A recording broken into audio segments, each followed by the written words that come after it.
तो ये kind of work permit ही है, लेकिन इसमें यह है कि आप अपने बिजनेस में खुद से जो है वो अपने आप को वर्क परमिट करवा सकेंगे, लेकिन आपको एक 5 साल के लिए ऑथराइजिंग ऑफिसर रखना है जो आपके साथ। कोई ख़ास तब्दीली नहीं है, बल्कि आपको मिलना भी Tier 2 ही है, यानी हर चीज़ उसी तरह से है। सो इसलिए ये जो कन्फ्यूजन फैलाई जा रही है कि ये कोई रूट है नहीं है या रूट लहदा से है, तो सारा गलत है। रूट वही है।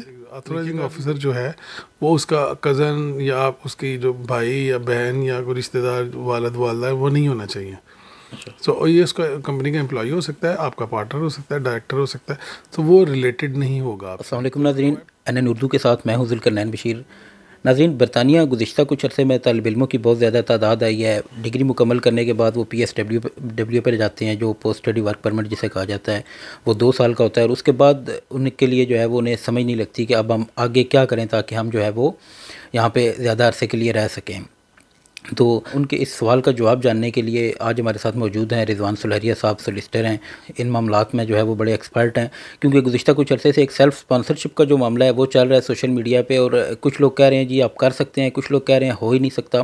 तो ये जो एक कन्फ्यूजन है, इसको दूर करने के लिए, और अगर हो सकती है सेल्फ़ स्पॉन्सरशिप, तो उसका तरीक़ाकार क्या है, ये आज हम हमें बताएंगे रिजवान सुलहरिया साहब। बहुत शुक्रिया सर, आपने टाइम दिया है। ये सबसे पहले मैं आपसे ये पूछूंगा कि क्या ये सेल्फ़ स्पॉन्सरशिप कोई ऐसा रूट है जिस पे स्टूडेंट अपनी जो है यहाँ पे रिहाइश को तोसी दे सके?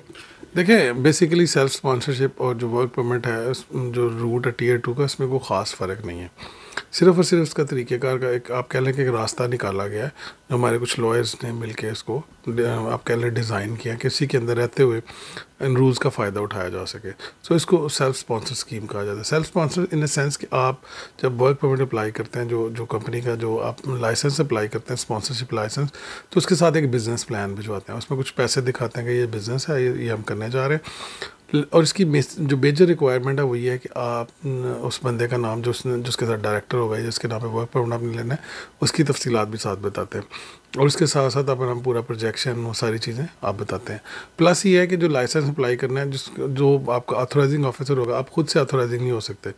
तो आपको कोई बंदा ऐसा है जो कि ब्रिटिश सिटीज़न हो, या यहाँ पे सेटल पर्सन हो, या वो EU सेटलमेंट के ऊपर हो, यानी सेटल स्टेटस हो उसका, तब आप उसको आप ऑथराइजिंग ऑफिसर रख सकते हैं, क्योंकि रिस्पॉन्सिबिलिटी उसकी होगी। तो आपकी कंपनी में वो ऑथराइजिंग ऑफिसर होगा, वो आपका डायरेक्टर भी हो सकता है, वो आपका एम्प्लॉय भी हो सकता है, और वो आपका शेयर होल्डर भी हो सकता है। तो ये डिपेंड करता है कि आप किस तरह का प्लान बनाते हैं।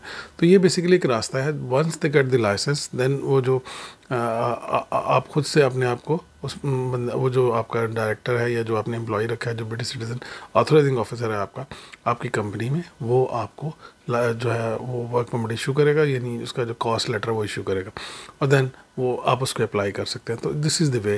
तो ये काइंड ऑफ वर्क परमिट ही है, लेकिन इसमें यह है कि आप अपने बिज़नेस में खुद से जो है वो अपने आप को वर्क परमिट करवा सकेंगे, लेकिन आपको एक 5 साल के लिए ऑथराइजिंग ऑफिसर रखना है जो आपके साथ चलेगा। तो इसलिए कोई नया सा रूट नहीं है, एक रास्ता निकाला गया है उन लोगों के लिए जो यहाँ पे बिज़नेस करना चाहते हैं, या ऑलरेडी यहाँ पे मौजूद हैं और वो बिज़नेस करना चाह रहे हैं और अपने कारोबार को आगे बढ़ाना चाह रहे हैं।